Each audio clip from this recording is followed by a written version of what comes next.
All right, everybody, welcome to Forgetting and Memory Distortion. Last time in class, we looked at the information processing model of memory, and we talked about how at any given point along this model, lots of information can fall out, right? Not everything that makes it into our working memory ends up making it all the way into our long-term memory. Or sometimes when something makes it into our long-term memory, we can't find it again. And all of these different things can lead to forgetting. So forgetting can occur at any memory stage. As we process information, we filter, alter, or lose a whole bunch of it. And there on the screen, you see a whole bunch of different things that can actually lead us to forget. So let's dive into that in a little bit more detail. Now, it's kind of annoying when we forget things that we want to remember, but forgetting is not always a bad thing. So think about the case of Jill Price, who has hyperthymesia, which means she not only recalls literally everything, but she's unable to forget anything. For Jill, both the important and the mundane are always accessible, forming a running movie of images and information that are constantly bombarding her, making it almost impossible for her to focus on what's really important because she has so much competing for her attention at any given time.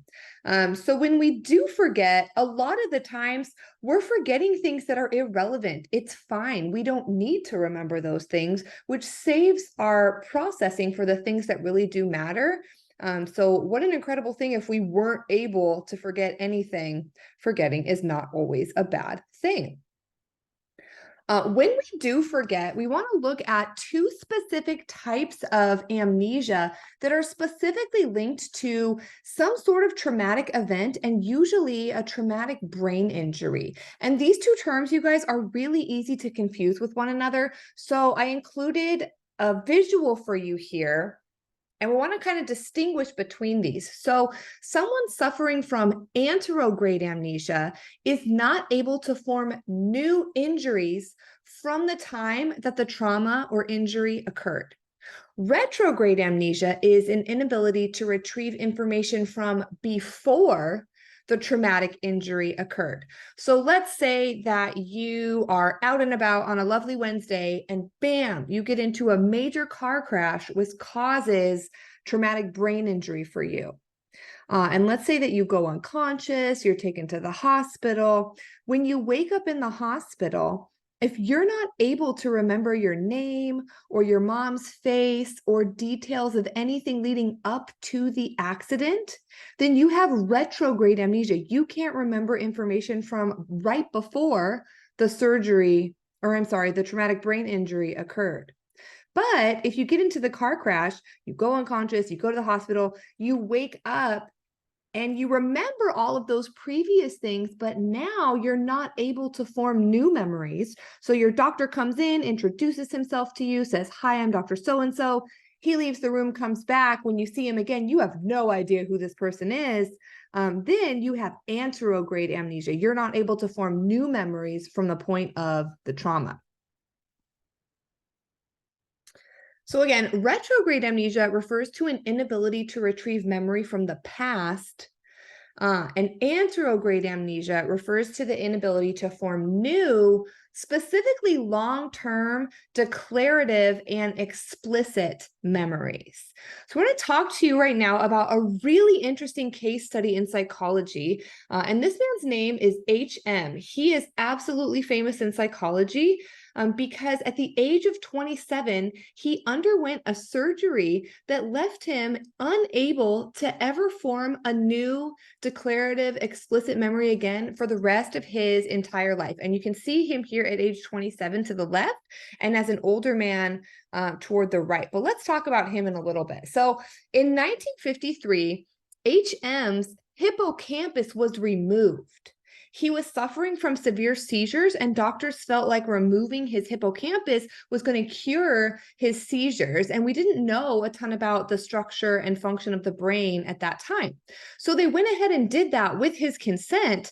However, from the time that they removed his hippocampus, he was not able to form new explicit memories ever again for the rest of his life. So he's famous for being the case study person that lets us know that the hippocampus is an integral brain structure in forming new explicit declarative memories. Interestingly, though, HM could still learn new skills, procedures, locations of objects. He could learn how to play an instrument. He just had no memory of the actual lessons themselves or the instructors. So knowing what you know about the two-track mind that we talked about last time, why do you think that is? Well, it's because our procedural memories are stored and formed in different parts of the brain than our explicit declarative memories, like we talked about last time. Okay, so HM, again, he suffered from hippocampus damage and removal, causing this anterograde amnesia. Interestingly for him, he had no sense from the time that he was 27 years old that any time had passed since the brain damage. But while he wasn't forming these new declarative memories, encoding was still happening in the other processing tracks, like we talked about. Another type of amnesia is infantile amnesia. And this is where implicit memory from information can be retained, including skills and conditioned responses, but explicit memories or our recall for episodes in our life really only goes back to about age 3 for most people, like we talked about in class last time. So it's kind of crazy that there's this nearly 3-year blank in our memories that we're all operating with, and that's called infantile amnesia. And psychologists are really interested in, why does this occur? Why can't we remember anything explicit and declarative before the age of 3?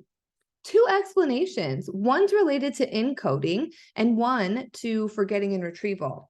So the encoding explanation is that the memories between 0 and 3 years old probably weren't stored well because the hippocampus is one of the last brain areas to develop. The forgetting retrieval explanation is that the adult mind thinks more in a linear verbal narrative, and it has trouble accessing pre-verbal memories as declarative memories. So from the time that you guys can use spoken language, you tend to think using the language that you have. And because babies age 0 to 3 don't have the ability to use a lot of language, their memories are kind of sparse, is what psychologists believe. Let's talk a little bit more about encoding failure. So if you take a look at all of these potential versions of the penny, which one do you think has the design of the actual minted US coin? I will be totally honest with you, I have absolutely no idea. And so let's talk about why you might not have any idea either. So if we got the penny image wrong or we just had no idea, did we fail to retrieve the information? Maybe, but also we might have never encoded the information in the first place. We said that for something to make it from your sensory memory into your working short-term memory, you have to be paying selective attention to it. And how many of us ever pay selective attention to a random coin? We're just trying to get it out to pay for something. Or maybe this is a terrible example because we all use ATM cards in our lives. But that's the idea, is that sometimes you can forget something because it really never actually made it into your memory in the first place. Alternatively, sometimes you do store something in long-term memory, but if you don't constantly use it or recall it, it can decay. Okay, and so decay is like long-term potentiation in reverse. Basically, the idea is that unused connections and networks wither away, while used memory traces are well maintained. And so an example of this, you guys, would probably be when you come around to study for final exams. You might have learned something so well the first time and you got an A on the exam, but then you never thought about that material for the rest of the whole entire semester because you didn't care that much. But then you have to care because it's on the final exam. And then all of a sudden you're like, oh, dang, I might have experienced some decay. But the good news for you is that we have the relearning effect, which says once you have learned something well, you'll be able to relearn it more quickly moving forward. Okay, this guy Ebbinghaus is famous for looking at decay in terms of what he calls the forgetting curve. And basically, he says that the course of forgetting is initially really rapid, but eventually it levels off with time. And then you typically have about that same level of knowledge moving forward or memory for something moving forward. Let's talk about another type of forgetting. And this is called the tip of the tongue retrieval failure. So sometimes your memory for something itself doesn't decay. Instead, what ends up decaying are the associations and links that help us find our way to the stored memory. And as a result, some memories might seem just below the surface. So this has happened to you when you're like, oh my gosh, what's that girl's name? Oh, I think it might start with a B, and it's just on the tip of your tongue, but you can't quite find it. So to prevent retrieval failure like that, you can work on purpose to, when you're encoding information, build multiple associations, link images, rhymes, categories, lists, cues, chunk information, use mnemonic devices. Those types of things will help guard against the tip of the tongue sorts of retrieval failure. Okay, and so here's just a visual of that. So we talked about how something gets encoded from working memory into long-term memory if you're looking at the right side of your screen there. And what's happening when you can't remember someone's name or some fact that you know is in your brain, but you just can't find it at that moment, your retrieval is being blocked in some way. Okay, next thing we're going to look at, interference is an example of how some information in your mind can be blocked by other information, and then you can't retrieve it back into working memory because some other information is blocking it.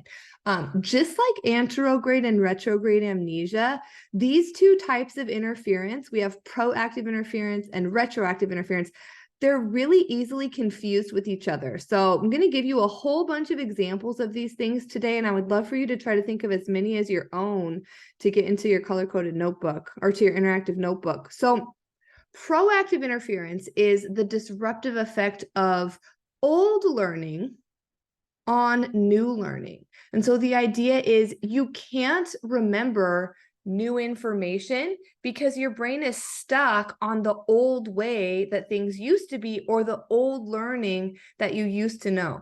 A mnemonic to remember proactive interference is I can't retrieve my new professional outfit because my closet is full of old clothes, meaning I can't find the new info because my brain is stuck on the old info.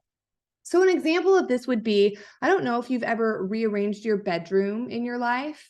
And if you've ever rearranged your bedroom, let's say that your alarm clock is typically on the nightstand by the side of your bed, but now you've moved it on top of your standing dresser. You're exhibiting proactive interference to the extent that every time you come into the room, you look for your alarm clock in the old place that it used to be next to your bed. But really, it's in the new place. Your brain's not accessing that new place, though, because it's stuck on the old place. Another example of this would be every time January 1st comes around, like this year, I'll probably keep writing the old date all the time. It takes my brain a minute to realize, oh, it's 2024 now. It's not 2023. So in January, every time you write 2023 instead of 2024, that's proactive interference. The old information is fresh in your mind and it's blocking out the new correct information. We also have retroactive interference, and this is the exact opposite. This is where you can't remember something old because your brain is full of so much new information. So if you're a dancer and you have to memorize multiple numbers for a recital coming up, you're exhibiting retroactive interference to the extent that you learn dance one and you totally master it and crush it. And then you learn dance 2 and you totally master it and crush it. But now you can't quite remember the specific moves associated with dance 1 because your brain's stuck on the new dance and you can't remember the old dance. That would be a similar example if you want to think about football plays or basketball plays or anything else like that. Or even if you're studying for final exams, if you're studying for one class and you feel great about it, and then you switch gears and study for a new class and you feel great about that, but now all of a sudden the details for the old class are a little bit more fuzzy to you. Okay, so those are those 2 types of interference. And the big idea here is that any sort of interference is where you can't remember certain bits of information because a different type of information is blocking your access to it. All right, let's look at some specific examples with a visual output because I think this can help sometimes as well. So let's say in proactive interference, you learn your friend's email address in high school. That's old information. And now you can't remember your new friend's email address in college because you're just stuck on their old one from high school. Okay, retroactive interference. Another example would be, when you're 18, if you don't have one yet, you're going to learn a password for a debit card that you're going to have to help you spend money on things. And to the extent that you wouldn't be able to remember an old ATM or an old password because the new one's stuck in your brain, then that would be retroactive interference. Okay, let's talk about some other sorts of forgetting or just remembering misleading information. So we talked a little bit about Elizabeth Loftus in our initial video, but in 1974, Loftus and Palmer asked people to watch a video of a minor car accident. The participants were then asked, how fast were cars going when they hit each other, or how fast were cars going when they smashed into each other? Those who were asked with the smashed verb reported higher speeds and remembered that there was broken glass in the accident that wasn't even there. Other examples, sometimes we quote unquote remember things that never actually happened to us. Those are called implanted memories. So in one study, students were told a false story that spoiled egg salad made them ill in childhood. And as a result, many 18-year-old students became less likely to eat egg salad sandwiches in the future, even though that never actually happened to them. In another study by Loftus, people were asked to provide details of an incident in childhood when they had been lost in a shopping mall, even though there actually had been no such incident. But they were asked to picture details, and most people came to believe that the incident had actually happened. So all of these studies put together really kind of throw up some alarm flags for us about the fallacy of our memory and how easy it is for our memories to lead us astray. You guys have probably seen a lot of different TV shows. A lot of times it's like Law and Order or court sort of shows where recovered memories are involved. And so do you guys think that people recover memories that they've repressed from childhood? Some people say yes, absolutely. And some people say no, not at all. Like sometimes people will go to therapy and then all of a sudden it's like suggested to them that perhaps they were abused in childhood. And then they start to quote unquote remember that they were abused in childhood. These types of memories, they don't tend to be real, right? So if people do experience abuse in childhood, it's far more likely that those memories become flashbulb memories because of what we learned about last time, than that they would be shoved down into your unconscious and repressed, like Freud said. There's just no evidence that those types of things occur. We do know that, forgotten memories of minor events might reappear, usually through some sort of life cue. Like the other day, I was going through some boxes of my son's in the garage. My son is 13 right now, and we were going through his 1-year-old box, and I saw a couple of toys that we used to play with together that I literally forgot existed from this earth because so many other things have happened since then. And so those elicited for me some memories of when I used to play with my son when he was 1. So things like that happen, but typically not major instances of abuse or other things like that. Okay. With less time for their memories to become distorted, can kids be trusted to report memories accurately? You might think so, but actually, because kids have underdeveloped frontal lobes, they're even more prone to implanted memories or misinformation. And so for kids, even more than adults, imagined events are really hard to differentiate from experienced events.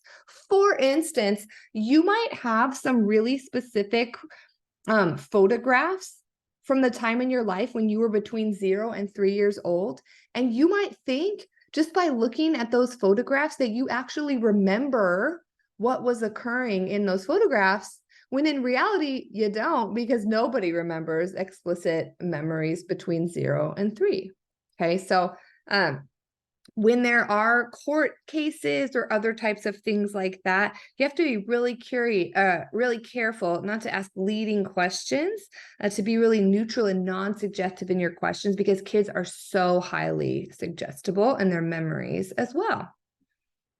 And that brings us to the end of memory and forgetting. We're going to switch gears and we're going to look at a new area of cognition now, related very closely to thinking and memory. And this is language acquisition. Language acquisition basically means, how do we acquire the ability to understand and speak and read and write language? Okay. So language consists of the use of symbols to represent, transmit, and store meaningful information. It's our spoken, written, or signed words and the ways we meaningfully combine them to communicate with each other. In spoken language, we have phonemes, morphemes, and grammar, and we want to know these definitions and be able to distinguish between them. Phonemes are the smallest unit of sound, including vowels and consonants. Morphemes are the units of meaning, like prefixes and suffixes, basically the smallest unit of meaning that could change the meaning of a word itself. And then grammar refers to the rules for using words, including semantics, definitions, connotations, and syntax, or the order in which we put words in our language. Okay, so phonemes are the smallest distinctive sound that makes up every language, like one specific letter in the alphabet would be a phoneme. A morpheme is the smallest unit that carries meaning, which is created by combining phonemes together. And you can see some examples there in that orange box. And then we have grammar, which is basically the rules that we use to combine words. We combine, phonemes and morphemes into words, and then words in particular orders so that we can understand each other. So how do we learn language? We usually acquire the use of 10 new words per day on average between ages 2 and 18, which is really cool. And children learn the basic grammar of language before they can even add 2 plus 2. It's innate in their brain because of a language acquisition device that we have, which we'll look at in just a second. Most kids can recall words and meanings and assemble words into sentences while also following social rules for speaking and listening from a really early age. And so psychologists are interested in, nature versus nurture. What contributes in general to language development? So let's talk about that. But first, let's look at how language actually develops. And in your interactive notebook, there's a timeline here where you can add in these major events, which they might ask you about on the exam. And maybe you can compare these milestones to your own personal life. You can ask your parents or your guardians, at what age did you start to do these things? So typically around 4 months old, babies will start to babble, where they're basically imitating the basic sounds of speech that they hear spoken aloud in their household. Something really interesting about babies who grow up in households where their parents speak sign language rather than speaking spoken language is they will start to babble with their hands. So they think that babbling is this really universal thing that happens to help us start to make sense of the language around us. 10 months old, babbling resembles the household language in terms of intonation. So it's actually so adorable, you guys. If you know any 10-month-olds, they'll babble, so they're not making any sense, but they'll mimic adult intonation, like da da da da da. And it's almost like they're having a conversation with themselves because, again, they're copying what they hear from grown-ups around them. Usually by 1 year old, babies can say one word And by 2 years old, they can say at least 2-word phrases put together, and that's called telegraphic speech. I always say that 2-year-olds give you the meat and potatoes of what they want to know. They're not like, Mom, would you put the video in the player for me? They're just like, video now. So little 2-word phrases that they put together. And then over 2 years old, especially between 2 and 5, language just explodes. It develops really rapidly into complete sentences.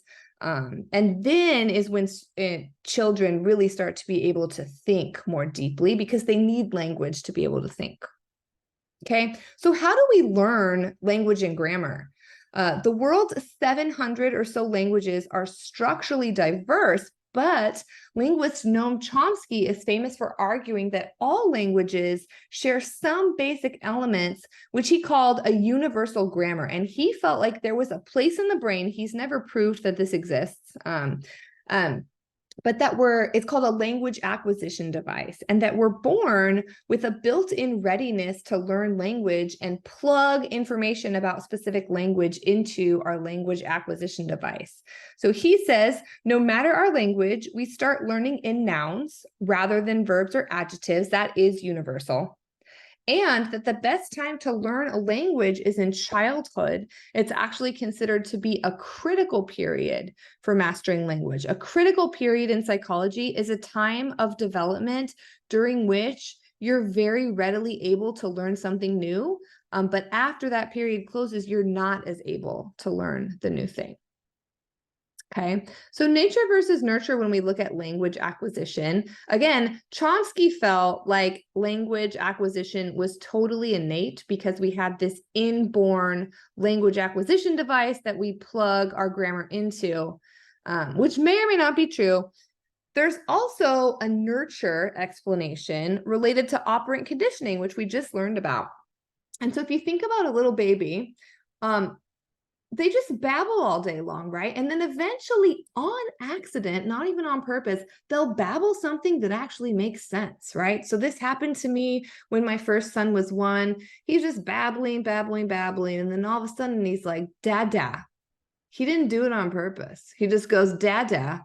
And his dad happened to be right there. And I lost my ever-loving mind, you guys. I was like jumping up and down and smiling and clapping and pointing to dad. And I'm like, you said dada, blah, blah, blah. And that's positive reinforcement, right? For my kid. My kid just looked at me like I was an alien. And he's like, dada. And I'm like, whoa, I'm so excited, blah, daddy, blah. And so I'm giving him all this positive reinforcement.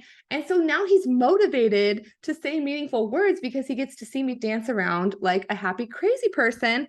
And that is the nurture explanation for how kids learn language. They say things and then they get positively reinforced for that. Okay, a little bit more about the critical period here. We've looked at studies, and according to one study with immigrants, beginning a language later on made it a lot harder to learn the pronunciation and the grammar of that second language. It's really important to begin appropriate language exposure and education early so that language centers of the brain continue to develop. And some studies even show that language might never develop if you don't start it by at least age 7. And so a lot of times now in elementary school, they have dual immersion programs, or they're bringing languages other than English into schools from the time of elementary school. Whereas when I was a child, we really didn't learn another language until maybe 7th or 8th grade. Okay. Jeannie, the wild child, this is what she's known for in psychology. She's another fascinating case study. And she's a girl, she's still alive today, actually. She lives in Reseda, California, but she was found in Los Angeles when she was 13. So just coming out of the critical period for language development. And unfortunately, it's really sad story. She had been severely physically and emotionally and mentally neglected. She was basically deprived of human contact. She hadn't been spoken to since infancy. She was kept chained to a chair in a room, all by herself. And so she couldn't even stand up or speak. She just lived this awful existence. And finally, a neighbor called social services, and she was removed from her home. And they ended up trying to teach Jeannie language through all these different interventions that they created at Children's Hospital. But they never were able to teach her grammar. So while she was able to learn some basic vocabulary words, she really never got a handle on syntax or any sort of meaningful communication with others, apart from a couple of phrases.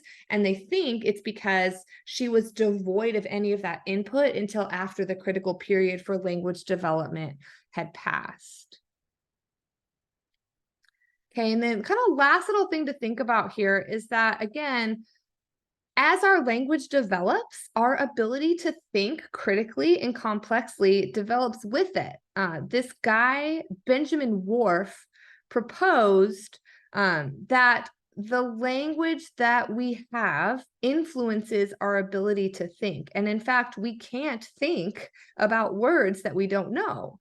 And so that's why if you have a really high vocabulary, you tend to score really high on intelligence tests. You tend to be a really good critical thinker because the more words you know, the more you can literally think about. And the less words you know, the less you can think.